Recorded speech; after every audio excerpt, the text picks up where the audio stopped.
Sir, supreme कोर्टामध्ये शिवसेनेच्या पक्ष आणि चिन्हाबाबत सुनावणी होते. काय नेमकं यामध्ये होईल? कारण गेले 2-3 वर्षापासून हे सगळं आढळत होतं. आता स्थानिक स्वराज्य संस्थेच्या जवळपास निवडणुका संपल्यात जमायत. आज सर्वोच्च न्यायालयामध्ये पक्षांतर बंदी कायदा आणि निवडणूक चिन्ह याच्यावर चर्चा अपेक्षित आहे. तर त्या निमित्ताने राज्यघटनेमध्ये त्याबाबत काय तरतुदी आहेत हे स्पष्ट करण्याकरता मी आज बोलतोय.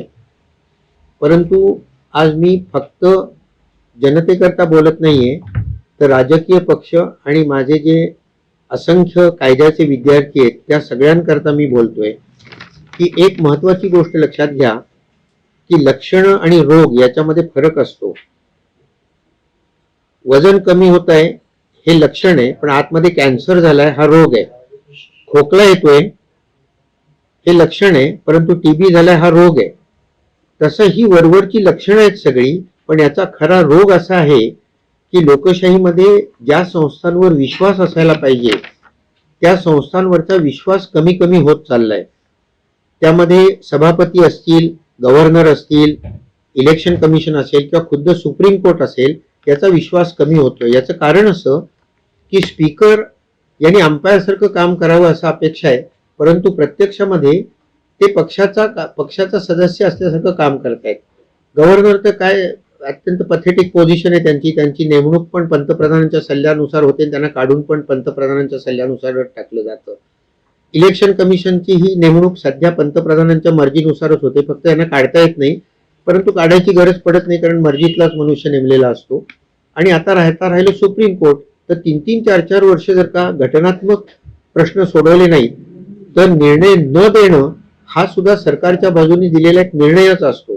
त्यामुळे या सगळ्या संस्थांवरची विश्वासार्हता कमी होतीये. पक्षांतर बंदी कायदा जो आहे त्याचं विकृतीकरण जितकं झालंय, म्हणजे त्याला सक्षम करण्याच्या ऐवजी त्यातनं पळवाटा काढण्याचं काम जास्त करण्यात आलंय. किंबहुना मी असं विधान करीन आणि सिरियसली करीन की पक्षांतर कसं करावं याचं उत्तम गाईड महाराष्ट्रामध्ये लिहिलं गेलंय गेल्या 3 वर्षामध्ये. आता माझ्या मते शिंदे सरकार हे पहिल्या दिवसापासनं घटनाबाह्य सरकार आहे. पहिल्या दिवसापासनं सुप्रीम कोर्टाच्या डिसिजननी आणि वकिलांच्या अनेक आर्ग्युमेंट्समुळे ते वाचलेलं आहे. एक गोष्ट लक्षात घ्या की सुप्रीम कोर्ट स्वतःचा निर्णय बदलू शकतो. मी मुद्दामून हे सांगतोय की गोलकनाथ केसमध्ये फंडामेंटल राईटला हात लावता येणार नाही असं म्हटलंय. ते केशवानंद केसमध्ये त्यांनी सांगितलं नाही, घटनेचा कुठलाही भाग पार्लमेंटला बदलता येईल, परंतु बेसिक स्ट्रक्चर बदलता येणार नाही. किंवा हेबियस कॉर्पस केसमध्ये आणीबाणीमध्ये जगण्याचा अधिकार नाही असं सुप्रीम कोर्टाने 5-1 अशा बहुमतांनी सांगितलं. आणि पुट्टास्वामी केसमध्ये तो निर्णय पूर्ण चुकीचा आहे आणि हा निर्णय 60 फूट खोल खणून पुरा असं सुप्रीम कोर्टाने सांगितलं. पहिला निर्णय मोठ्या चंद्रचूडांनी दिला होता, दुसरा निर्णय धाकट्या चंद्रचूडांनी दिला. आता यांचा निर्णय किती खोल पुरायचा हे पुढचे जज ठरवतील, ते आपल्याला नाही ठरवता येणार. राईट टू डाय जो आहे उदाहरणार्थ, तर डिग्निटीने जगण्याचा मला अधिकार आहे, डिग्निटी नसेल तर मला मरण्याचा अधिकार आहे, त्यामुळे सुइसाईड गुन्हा नाही असं सांगितलं. 6 महिने सांगितलं नाही, अटेम्प्ट टू सुइसाईड हा गुन्हा आहे. तेव्हा स्वतःचाच निर्णय सुप्रीम कोर्ट बदलू शकतं. आता महत्वाच्या गोष्टीकडे येतो की हा जो पक्षांतर बंदी कायदा आहे हा काय आहे, तर आपण पक्ष जर का सोडला निवडून आल्यानंतर किंवा मतदान करताना विरुद्ध मतदान केलं किंवा मतदानच केलं नाही तर तो डिस्क्वालिफाय होतो. अर्थात आधी परवानगी काढली असेल तर डिस्क्वालिफाय होत नाही, किंवा 15 दिवसात त्याला पक्षांनी माफ केलं तरी डिस्क्वालिफाय होत नाही. याला 3 अपवाद आहेत.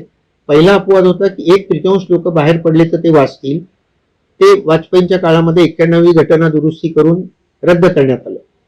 4थ्या पॅराग्राफमध्ये लिहिले की 2/3 एकावेळी, म्हणजे 2/3 एकावेळी बाहेर पडले त्यांचं मर्जर झालं तर ते वाचतील. आणि तिसरं आहे की याचा निर्णय जो आहे तो सभापतींनी घ्यायचा आहे. इतर सर्व डिस्क्वालिफिकेशनचा निर्णय हे गव्हर्नर घेतात. फक्त पक्षांतर बंदी कायद्याचं हे 10वं शेड्यूल आहे त्यातला निर्णय हा स्पीकर घेत असतो. आता याचा निर्णय देताना सुप्रीम कोर्टाने शेवटचा जो निर्णय दिलाय तो सगळं बरोबर सांगत आले आणि शेवट 3 त्यांनी पळवाटा ठेवल्या. त्यावेळी चंद्रचूड माझ्या कल्पनेने चीफ जस्टिस होते. 3 पळवाटा ठेवल्या गेल्या. एक म्हणजे त्यांनी सांगितलं की स्पीकरचा निर्णय आहे त्यामुळे आम्ही याच्यावर बोलणार नाही. ते बरोबर आहे, सेपरेशन ऑफ पॉवर्स खाली ते स्पीकरकडे त्यांनी दिलं. पण काय सांगितलं त्यांनी, रिझनेबल टाइम मध्ये हे सांगावं. रिझनेबल टाइम याचा अर्थ कायद्यामध्ये 3 महिने साधारण केला जातो. नार्वेकर साहेबांनी त्याच्यावर काहीच निर्णय घेतला नाही. 6 महिने त्यांनी काहीच निर्णय घेतला नाही. तेव्हा स्पीकर हा पक्षाच्या आदेशानुसार वागतो हे सुप्रीम कोर्टाला माहिती आहे, तेव्हा त्यांनी किती वेळात हा निर्णय द्यायचा हे सांगायला पाहिजे होतं, ते सांगितलं नाही. दुसरी गोष्ट, 2/3 एकाच वेळी गेले पाहिजेत हे स्वच्छ शब्दात लिहिलेलं आहे, ते सुप्रीम कोर्टाने क्लिअर केलं नाही. आणि तिसरी गोष्ट वादग्रस्त आहे, याच्यात घटना तज्ञांचं दुमत आहे की स्टेटस को अँटी खाली पुन्हा उद्धव ठाकरेंना चीफ मिनिस्टर नेमायला पाहिजे होतं. कारण गव्हर्नरनी दिलेली जी ऑर्डर होती की बहुमत सिद्ध करण्याकरता त्यांनी सेशन बोलवलं होतं, ती घटनाबाह्य आहे हे सुप्रीम कोर्टाने सांगितलं. त्याच्यानंतर राजीनामा दिला होता, त्यामुळे पुन्हा त्यांना चीफ मिनिस्टर नेमायला पाहिजे हे स्टेटस को अँटीचा अर्थ आहे. आता हे तिन्ही गोष्टी त्यांनी केलेल्या नाहीत, म्हणजे थोडक्यात पळवाटा शोधून ठेवलेले आहेत.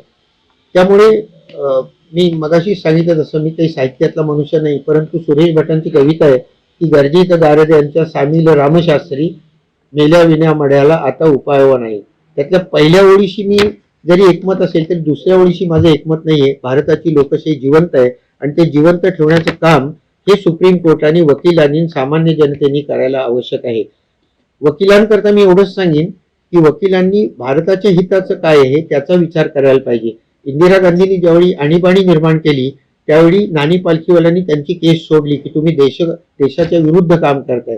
किंवा फली नरिमननी सुद्धा सॉलिसिटर जनरलचा राजीनामा दिला. तेव्हा आपण जे करतोय ते लोकशाहीला बाधक नाही ना, केवळ पैसे मिळतात म्हणून आपण वकिली करतोय हा वकिलांनी. आणि शेवटचं सांगतो मी थांबतो, सिसोदियांची केस झाली, 17 महिने त्यांना जेलमध्ये ठेवलं होतं, त्यांना बेल दिली सुप्रीम कोर्टाने, आपचे सिसोदिया. आणि त्यावेळी सुप्रीम कोर्टाने असं सांगितलं की हा जो प्रोसिजर आहे हा न्याय मिळवून देण्याकरता आहे, त्याचा दुरुपयोग नाही करायचा आहे. आणि त्यांचं वाक्य फार भेदक आहे की procedure is the handmaiden of justice and not the mistress of justice. म्हणजे तुम्ही हा जो प्रोसिजर फॉलो करताय हा मदतनीस आहे, रखेल नाहीये तुमची की ज्यानुसार तुम्ही न्याय पुढे ढकलू शकाल. तेव्हा हे सर्व वकिलांनी लक्षात ठेवायला पाहिजे. दुसरा जो मुद्दा आहे आजचा तो म्हणजे पक्षचिन्ह कोणाला द्यायचं, त्या बाबतीत सुद्धा सुप्रीम कोर्टाने आता क्लॅरिटी आणणं अत्यंत आवश्यक आहे. एक गोष्ट लक्षात ठेवा की हा अधिकार इलेक्शन कमिशनला आहे. सिम्बल्स ऑर्डर 68 खाली 15व्या परिच्छेदामध्ये लिहिलेलं आहे की 2 गटांमध्ये कोणाला द्यायचं, तर एक त्या पक्षाची घटना वाचायची, त्याप्रमाणे कोण काम करताय ते बघायचं, घटनेच्या पक्षाच्या संघटनेमध्ये कोणाला बहुमत आहे ते बघायचं, आणि कायदे मंडळात कोणाला बहुमत आहे ते बघायचं. या सगळ्या गोष्टींचा विचार करून पक्षचिन्ह कोणाला द्यायचं हे ठरवायला पाहिजे. प्रत्यक्षामध्ये फक्त कायदे मंडळातला विचार करून पक्षचिन्ह आता दिली गेली आहेत. त्यामुळे सुप्रीम कोर्टाने याच्यावरही योग्य तो कायमचा निर्णय द्यायला पाहिजे. आता एक गोष्ट लक्षात घ्या की या सगळ्याच निर्णयाला अकॅडमिक व्हॅल्यू आहे. म्हणजे आता शिंदे डिस्क्वालिफाय झालं असं त्यांनी जरी म्हटलं तरी त्यांची मुदत संपून गेलेली आहे, ते की आत्ता डिस्क्वालिफाय होत नाहीत. परंतु याचं महत्व असं आहे की हा प्रेसिडेंट पडतो आणि पुढच्या काळात अशा चुका करता येणार नाहीत. आता बोमई केस झाली, त्याच्यामध्ये कितीतरी दिवसांनी बोमईचा निकाल लागला, पण ते काय निकाल लागला की एखाद्या चीफ मिनिस्टरला बहुमत आहे की नाही हे विधानसभेच्या फ्लोअरवर ठरवायचं, हे राज्यपालांनी किंवा प्रेसिडेंटनी ठरवायचं नाही. आता हा जो 9 जजेसनी निर्णय दिला हा कायमचा कायदा झाला भारतामध्ये.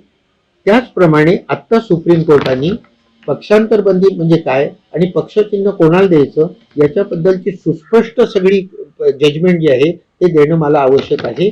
पुन्हा सांगतो की भारताची लोकशाही भक्कम करण्याची जबाबदारी ही घटनेने जे अपेक्षित आहे तुमच्याकडनं, मग स्पीकर असो, गव्हर्नर असो, इलेक्शन कमिशन असो किंवा सुप्रीम कोर्ट असो, त्यांनी त्याप्रमाणे वागायला पाहिजे. तर आपण कदाचित 100 वर्षांनी म्हणजे 2047ला स्वातंत्र्य मिळाल्यापासून सुपर पॉवर स्टेटसला जाऊ शकू.